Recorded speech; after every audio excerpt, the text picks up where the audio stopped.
For 5 long years, I sent $2,800 every single month to keep my son and his wife afloat. That's over $170,000 in total. When I finally told them I couldn't do it anymore, they went completely silent. No call, no text, nothing.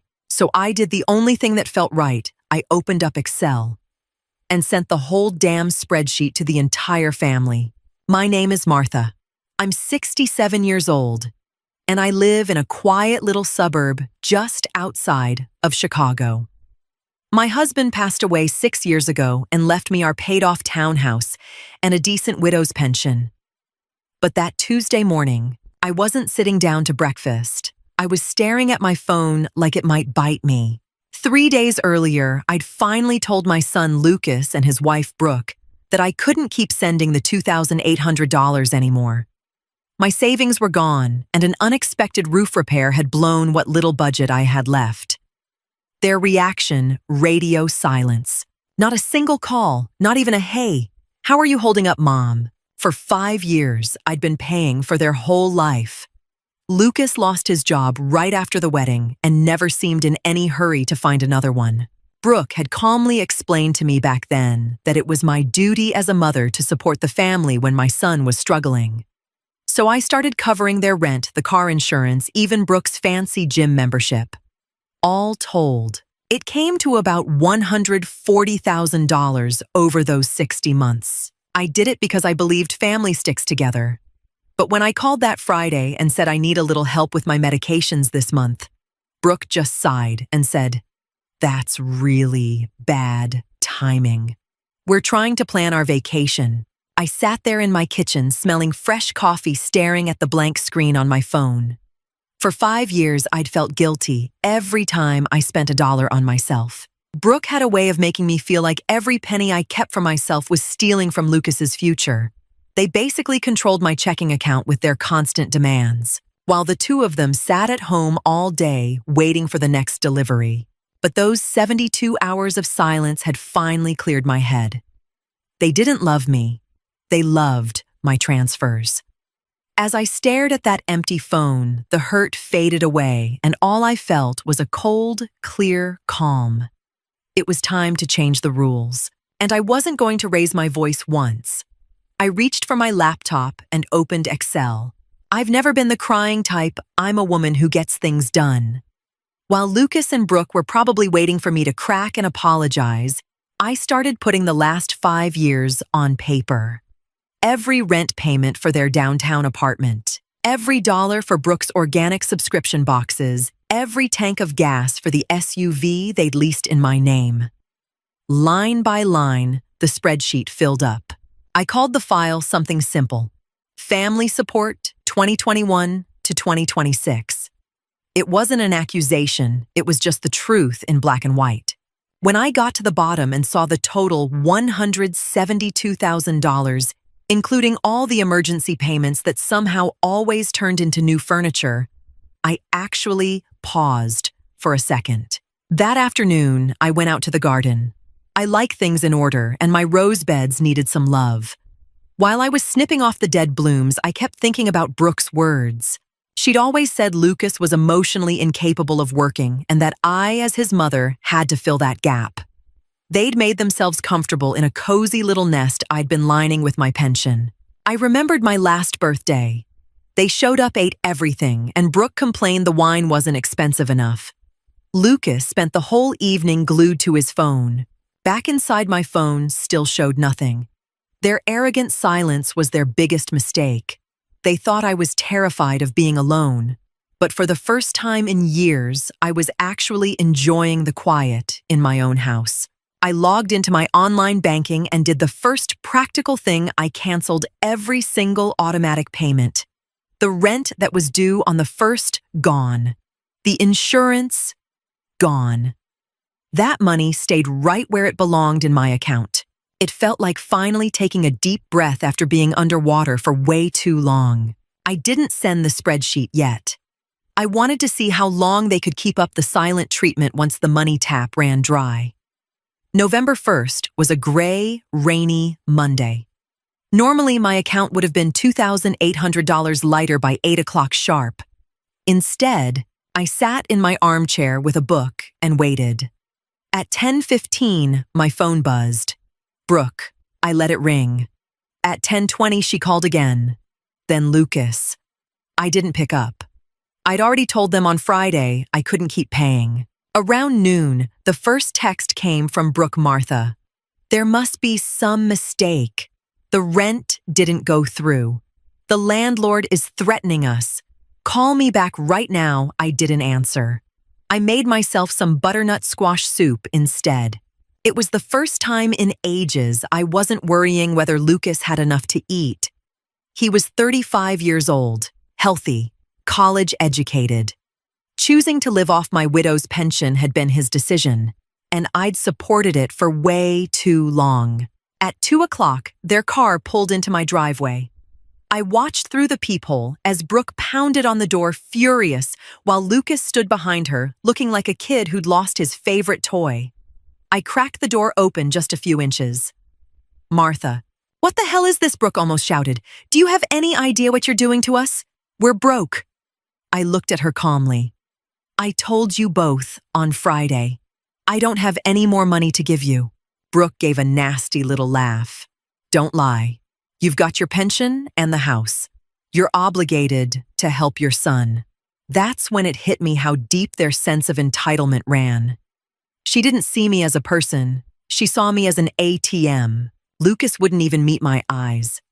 I closed the door without another word and locked it. After they drove off, I knew exactly what would happen next. They'd run to the rest of the family and paint me as the cold, crazy, heartless mother. Brooke was a pro at using group chats and social media to spin her version of events. Sure enough, an hour later, my sister Helen called. Martha, what on earth is going on? Brooke says you left them stranded in the middle of the month with no money. Are you okay? Are you confused? I took a deep breath.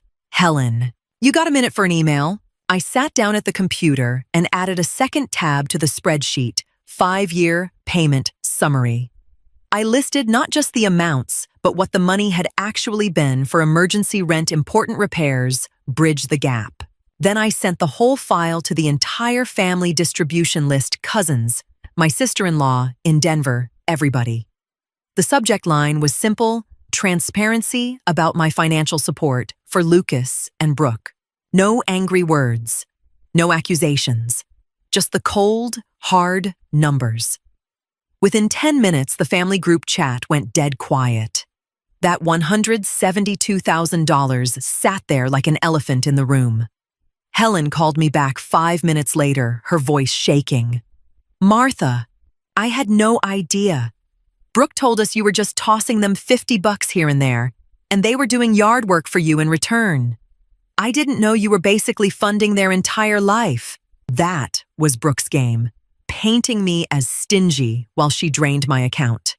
Suddenly, the wind changed direction. The cousins who'd always felt sorry for poor unlucky Lucas were now seeing the real picture. The silence they'd used against me was replaced by the shocked silence of the whole family. But I knew Brooke wouldn't give up that easily. When the money dried up, she'd try to take the only thing I had left, my peace, in my own home. The next morning, I realized Lucas still had his spare key. I was sorting laundry when I heard the front door open downstairs. It was Lucas, alone. He came into the kitchen smelling like cigarettes, looking nervous.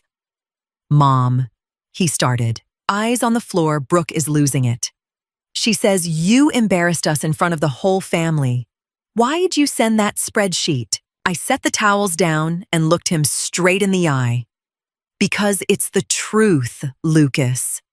And the truth only feels shameful when you've got something to hide. He sat at the same kitchen table where he used to do his homework as a kid. We need the money for rent, Mom. Just this 1 month. Brooke says she has a job interview, but she needs the car to get there.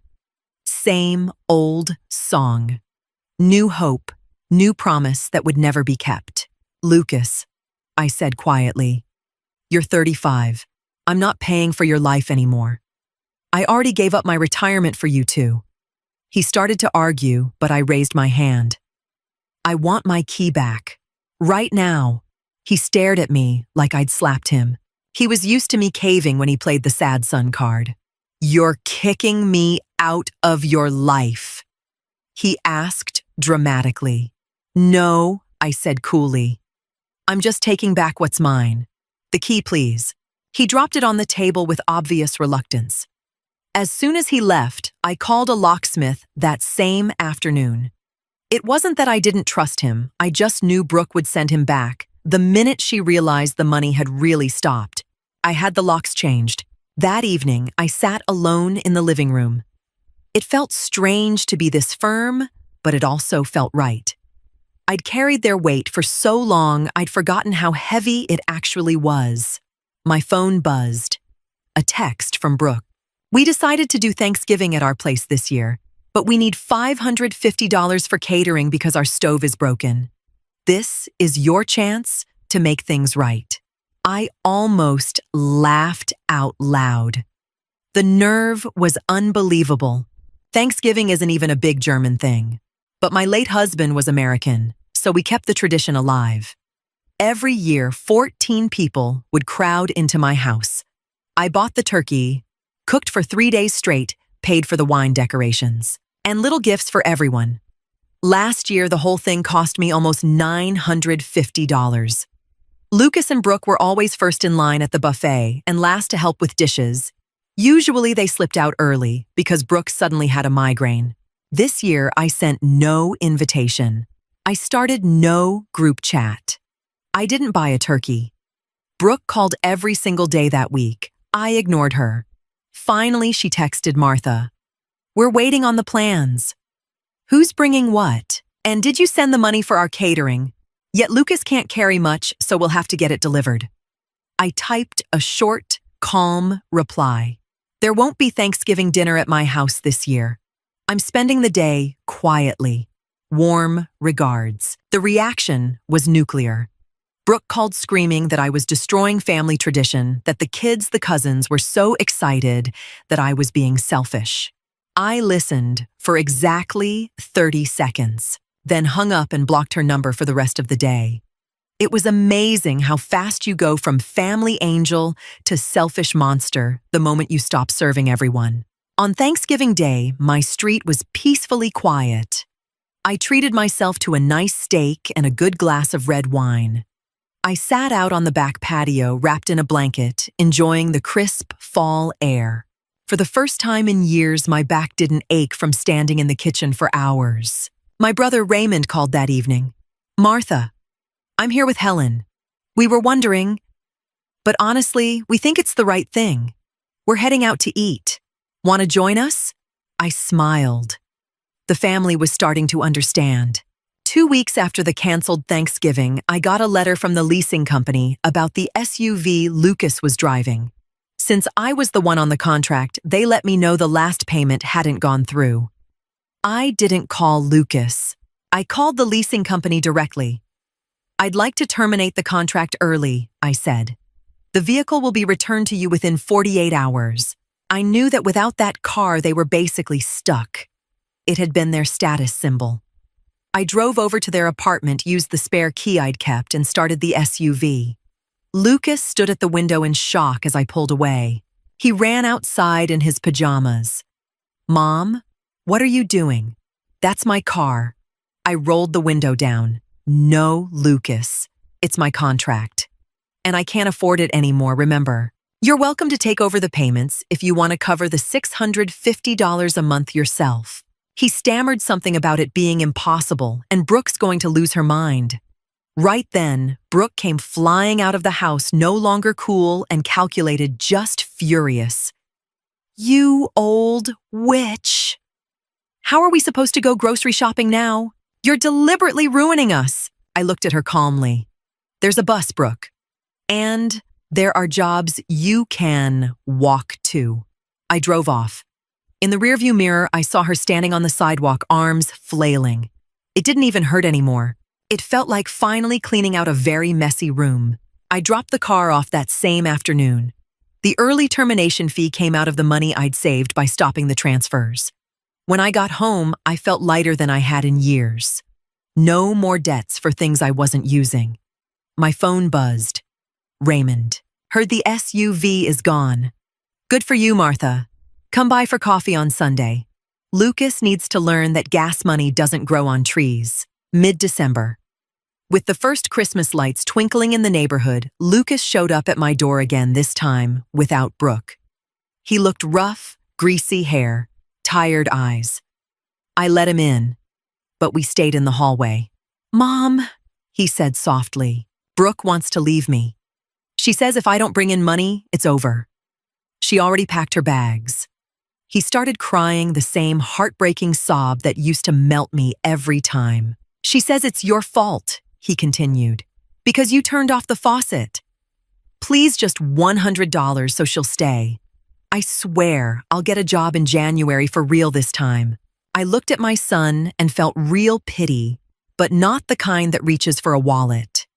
It was pity for a man who had given up on himself. Lucas. I said, if she only loves you because of my money, then it's better she goes. The money isn't coming back. Not today, not in January. For a moment, something shifted in his eyes' realization.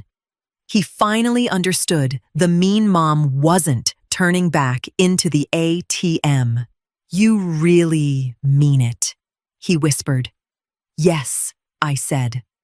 "I mean it because I love you. As long as I keep paying, you'll never find out what you're actually capable of." He turned and left.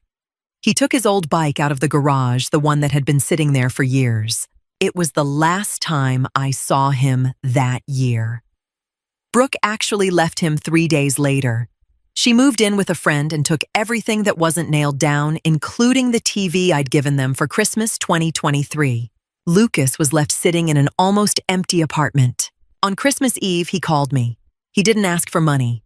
He just said, "Mom, how do you make that potato soup you used to make?" I spent 2 hours on the phone walking him through every step. It was the best conversation we'd had in 5 years. January brought a new routine. I had my house back. I cleared out the guest room that had become their laundry dump zone and turned it into a bright reading room full of plants. Without that $2,800 monthly wait, I suddenly felt rich. I paid the roof guys in cash, no loan needed. I bought myself a good pair of hiking boots and signed up for a class at the community center. Lucas actually found a job not glamorous, but steady. He works in the warehouse for an online retailer. He doesn't make much, but it covers a small studio apartment and groceries. He calls me every Tuesday now. The talks are short, but they're about his work, his co-workers, and the little wins in his day. He sounds tired, but there's a new steadiness in his voice. He's no longer a victim of his circumstances. He's finally the author of his own life. Brooke tried one last time to turn the family against me, claiming I'd driven her into homelessness. But the spreadsheet was still making the rounds. Nobody bought her story. When someone gets $172,000 over 5 years and has nothing to show for it, the problem isn't with the person who gave the money. She eventually moved on when she found someone new to convince with her tragic circumstances. I secretly wished her luck, and the new guy a lot of patience. One sunny Saturday afternoon in March, Lucas came by. He brought a pack of cheap cookies he'd bought with his first real paycheck. We sat in the garden, and he helped me carry the heavy planters out of winter storage. He did it without complaining, without asking for compensation. "Thanks, Lucas," I said, when we finished. He looked at me and nodded. "Thanks for stopping the payments, Mom." It was the moment I'd been waiting for. Today, I'm sitting in my reading room, looking out at the cherry tree in the garden that's just starting to bloom. A year ago, I was a woman slowly disappearing under the weight of my own child's demands. I used to dread the first of every month. Dread Brooke's cold voice, dread Lucas's passivity. Now I'm 68, and I feel freer than I did at 40. My bank account is stable, and that brings security, but that's not the most important part. The biggest lesson was that setting boundaries is an act of love. If I'd kept paying, Lucas would still be a shadow of himself, and I'd be a bitter old woman in a house falling apart around me. The Excel file is still in my important documents folder. Sometimes I open it not to get angry, but to remember how far we've come. The $172,000 is gone sure. You could call it expensive tuition, but what I got in return, my dignity and my son's self-respect, is priceless. Next week is Easter. We're celebrating here again, but everything is different. Helen's bringing the roast ramen, the wine, and Lucas promised to make dessert. It won't be a $950 production. It'll just be a simple meal with people who actually respect each other. No more expectations, just real connection. I've learned you can't save someone who doesn't want to be saved, but you can stop patting the cage. If you ever feel like your generosity is slowly eating you alive, think about my spreadsheet. Numbers don't lie, but emotions sure can fool us. Real family shows up not when the money is flowing, but when it stops. In the silence after the cash dries up, you find out who's really standing beside you. I take a sip from my favorite mug and smile.